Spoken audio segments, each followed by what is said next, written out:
All right, guys, welcome into the Auburn pregame show brought to you by Medical Properties Trust. I'm your host, Simone Eli, alongside AL.com Auburn beat writer Nubyjas Wilborn. Good morning to everybody. Week 7 of the college football season already. Nubyjas joins us live right now from Ole Miss. That's where Auburn takes on the 9th-ranked Rebels at 11 o'clock. We're less than 2 hours away from kickoff. Nubyjas, how was your trip over there to Mississippi?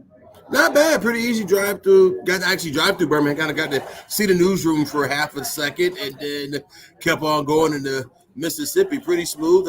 Stayed in Tupelo and got up this morning in Oxford. Yeah. Good stuff, Nubyjas. Auburn entering this game as a 2-touchdown underdog, probably the largest since 2001 when it comes to the spread against Ole Miss. When you look at this game overall, a huge opportunity for Auburn on the road, but you kind of wonder, is it going to be the same old song and dance in what we've seen for the last couple of weeks? Well, I mean, it's tough, right? Because Auburn has not scored points. Yes. They have struggled when it comes on offense to sustain drives. I saw a stat the other day that they have one of the longest third down averages where it's like 8.8 yards each third down.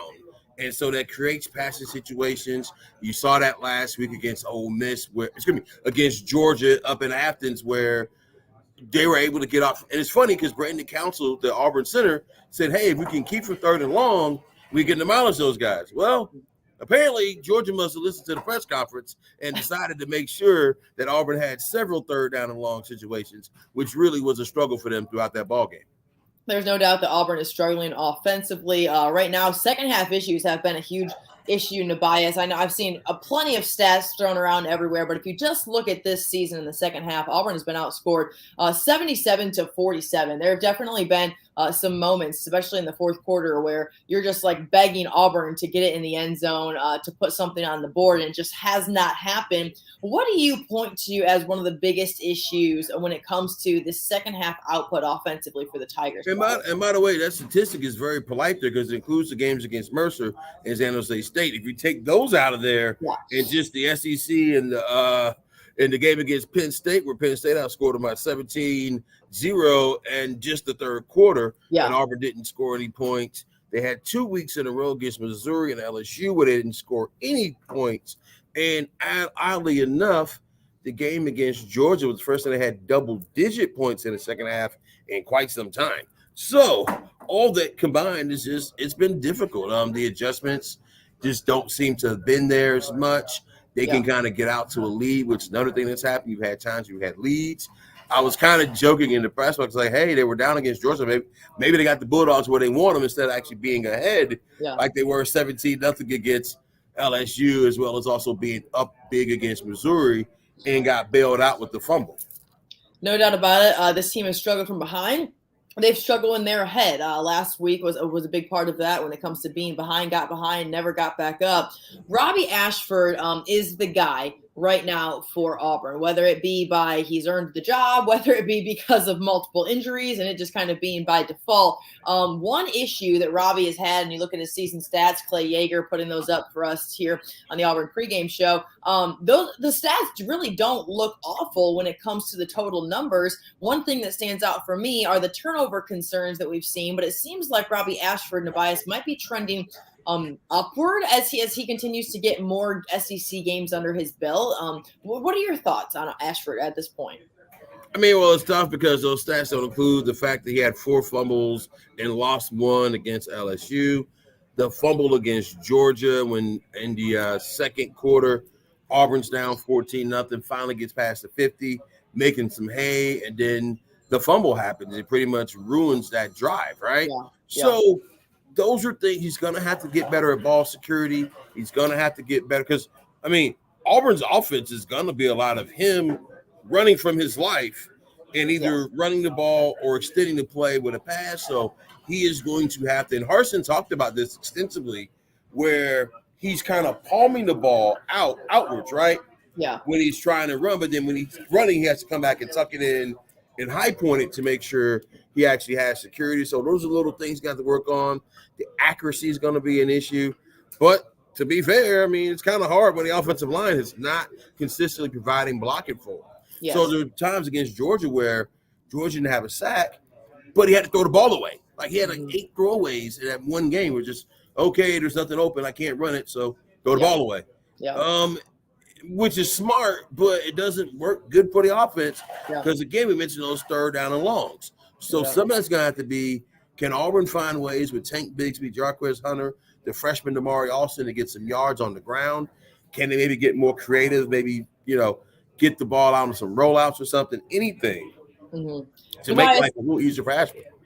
We've been covering Auburn for quite some time now, and what's frustrating to me, it seems like, is that Gus Malzahn was fired, and a lot of his criticism was towards him being an offensive guru and not offensively producing, whether it be the plays on the field, the guys that are brought in recruit-wise, or just execution, play calling, the whole 9 yards. Well, here Brian Harsin is in year 2 with a couple of recruiting classes under his belt, and obviously with the transfer portal being crazy. And he's known as this guy who's supposed to be able to put points on the board. He did it at the mid-major level, and here it is, not panning out in the SEC. We talk about it every single week, this hot seat with Brian Harsin. How concerning is it that this offense is doing next to nothing in critical moments, and he's supposed to be, the next coming when it comes to offensive output?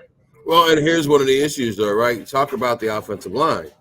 Offensive linemen, typically, when you recruit them out of high school, they're not going to be able to play till like 2 years down the road.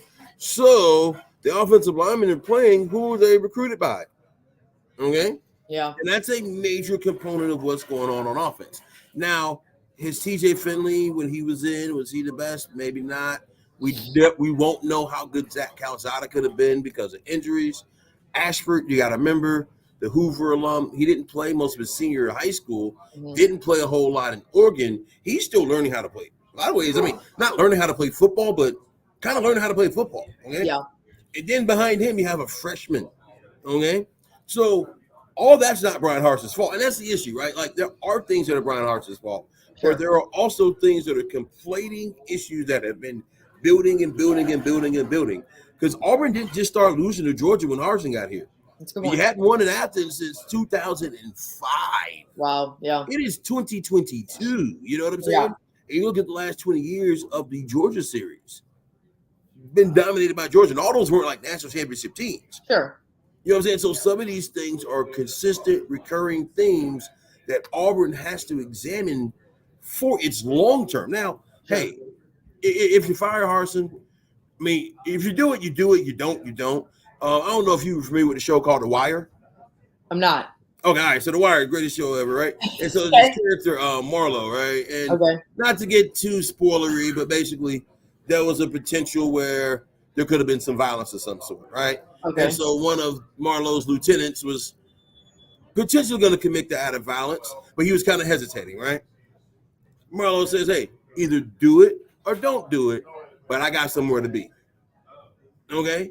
And I like that. Either you're going to do it with Harsin or you're not going to do it, but we got somewhere to be, because ultimately, if Auburn is going to be the kind of program that it wants to be, one that can go to Athens and regularly beat Georgia, one that, look, coming this game against Ole Miss, you're 13-2 all time in Oxford, okay? You typically don't lose to the Mississippi schools. You have a good record against Arkansas. You look at all the things Auburn has, like, there's reasons why they are a good program. Like, whatever, former Auburn, Alabama quarterback A.J. McCarron said about Auburn being a bottom tier program, it's not true, okay? It's not true. Now, however, things can happen. Like, look at Nebraska. Yeah. Hey, they fired Bo Pelini because they got tired of winning 9 games. Yeah, you're right. Hey, how much would they pay to win 9 games right now? Oh, yeah. So it can happen. It can go bad. Also, remember, Alabama, that was a long stretch after Gene Stallings left. You're right. To get to Nick Saban. Yep. So Auburn has to really consider what it's doing both today and in the future as to whether, because yes, are there issues with Harsin? Yes. But he ain't the only issue. And in fact, I would say he's way down the list of legitimate concerns and issues that Auburn can correct. Yeah, and I don't disagree with you, Nubyjas, and honestly, it's easy as the armchair quarterbacks and fans that are frustrated to point to the head coach because that's just, I mean, ultimately, whatever level of, I mean, shoot, you can be coaching fifth grade football and you're going to get blamed as the head coach for things. That's just that's the scapegoat, it's the person to blame. You're talking about history in Auburn history, successful history, and not losing to Mississippi schools. I saw an interesting stat in preparing for today's show. The Auburn is 13-3 versus Ole Miss in Oxford, and in those years, where those 3 losses, okay, the head coach was fired or resigned. Okay, talking about 92, Pat Dye, 08, Tubbs, and 12, and Chiswick, and these are guys that have had success in Auburn. How important is it to win these games against these Mississippi schools? Maybe not a rivalry game, but one of those, hey, Auburn doesn't lose to Ole Miss type mentalities. Well, I mean, but here's the thing, right? But how many of those other games is Ole Miss ranked number 9 in the country and have one of the most prolific offenses? So I mean, like, there's context to it all. However, yes, on paper, the Auburn fan is going to look at it and say, "Hey, man, we don't lose to the Mississippi schools." And plus, I mean, look, okay, let's be real here. All right, just in the state of Alabama. That's what we do. Hey, you and I, Nubyjas, we don't have to even. You know what I'm saying? The state of Alabama, the state of Mississippi. I mean, listen, there's a lot of areas in which you look at like outcomes and different things where the states rank. Sure. If you're in the state of Alabama, you don't want to lose to the state of Mississippi in anything, okay? It's true. I mean, I'm just saying, like, it could be tiddlywinks, it could be, backgammon. You don't want to lose to the state of Mississippi in anything because, I mean, you need those wins, okay? Yeah. And we've got way better beaches in Alabama. So there you go. There you go. Yeah, and if you're Alabama, if you're Auburn, you want to win those games because that's what it is, and it's part of it. But also, again, Auburn believes itself to be a program that is equal to or close to Alabama or Georgia. In fact, there was a long time up until I'd say Kirby where Auburn was the superior program to Georgia. It's not true, right? It's not true today. Yes. But can it be true again? Sure. Okay. Yeah. Yeah. Because I mean, again, it's like 40 plus years since Georgia won a national championship. Yeah. Now today they look like a team that's going to be on a run, but we never know. So my point of all this is, it's a big deal. Yeah. But with the current times, just losing this game means Harsin gets canned during the bye week, which a lot of people think. I don't know that to be true. Yeah. Now if they go out and they look embarrassing and they don't play hard, and you can tell that the players have checked out, then cool. But as of now, these players are still playing for them. Yeah. They're still showing up to practice. They're still locked in. Yeah. There are some issues. So I can't say this game would get them canned, but that is a level of history there. Sure. Because, again, but also, let's give some credit to Ole Miss. Yeah, that's what I was going to say. I mean, they've been a long way as a program. Yeah, and Nubyjas, you look at what these two teams have done since last year's game at Jordan-Hare Stadium. Auburn is 3-8 since that game. Ole Miss is 10-1. So kudos to what Lane Kiffin has been able to do. They're third in the SEC in scoring, almost 40 points per game. It seems like what Kiffin has built over there is really coming to fruition in whatever year it is that he is now in Oxford. Well, I mean, and that's the thing, and you got to give Lane that credit because he did very well in the transfer portal. In fact, you got 2 guys from Auburn on the Darius Tennison and JJ Pegues, you know what I'm saying, who are both going to play prominent roles. So that's been a big thing for them. And, he's got it rolling. Like when you ride around Oxford, there is excitement about the Ole Miss football program. Like, it used to be just going to the Grove. I mean, the Grove's still a thing, but the game is what people are here for now. And that is Lane Kiffin. Now, obviously, there's been a long upward tradition and trek for Ole Miss, coming along as a program, getting rid of that Confederate flag around the stadium and all that stuff, and actually, focusing on actual football and being a more inclusive place. That's helped them in recruiting, and their facilities have come a long way. Nice stadium here. By the way, shout out to their parking, very easy situation. So I love good parking. Hey, I know, right? Because Auburn don't have good parking when it comes to media, but that's a whole other conversation. No, they don't, bro. No, they don't. But seriously, like little things like that are things that go towards building a program, making people feel around. And I will give Ole Miss credit. They have really taken the steps to do it.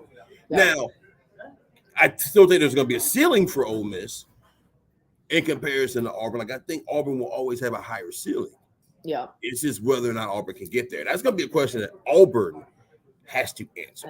Yes, no doubt about that. Guys, we are now about 90 minutes away from kickoff. Nubyjas, Wilborn, Joining us live from Oxford, the press box there at Ole Miss, as kickoff is at 11 o'clock, an early one for Auburn against ninth-ranked Rebels, who are trending upward. Honestly, this is a program on the rise. Appreciate everyone tuning in. Scott Odom, as always, tuning in, guys. It's been a really good morning. There are a lot of good college football games, guys. We'll just talk about them really quick all throughout the area. Obviously, the third Saturday in October in the SEC, Alabama at Tennessee, a good one in the Big Ten as well. But we're kind of getting down to that midway, late in the season point where this is kind of the separation. You start to figure out the who's who in the conferences. Well, I'll tell you what, I'm excited about that Alabama Tennessee game because that third Saturday in October used to mean something, but quite honestly, it had many things about 20, 25 years. I mean, I think it's been 16 years since Tennessee has beaten Alabama. Yep. I think we had a story on our site about all the things that have changed in the world since that last win. Yeah. But when I was a much younger, young man, I used to watch. I mean, there's been books written about that game. I mean, it was one that you sat down and you found the time to watch, and it's good to see Tennessee get back with Josh Heupel. But again, talk about programs that had some struggles. Yep. Been a long time since Phil Fulmer left there. Yep. Been a long time since Peyton Manning and T and all those guys. Peerless Price and all those guys left. You know what I'm saying? It's been a long, long time. Okay, some of those men are grandfathers now. All right. Mm-hmm. Yeah. So to now see Tennessee with their quarterback, who may be one of the best in the conference, if not the best in the conference. Yeah. Definitely going to be a good quarterback matchup assuming Bryce Young is healthy. Yeah. So I'm excited for that game. That's going to be one, as soon as I get done with here, I'm going to be looking forward to watching that. No doubt about that. Nubyjas, we appreciate all of your input. Guys, kickoff at 11 a.m. on ESPN. Auburn taking on Ole Miss before they enter the bye week. One thing we've been discussing, Nubyjas, is programs on trending upward. They've had some time. Their coaches have had some time to get their guys in there to recruit properly. Will Harsin have that opportunity as well? We'll see going into the bye week, guys, and the rest of the season. Thanks so much for tuning into the Auburn Pregame Show brought to you by Medical Properties Trust. For Nubyjas, Wilborn, I'm Simone Eli. We will see you guys for the postgame show right back here. Have a good day. Medical Properties Trust, at the very heart of healthcare.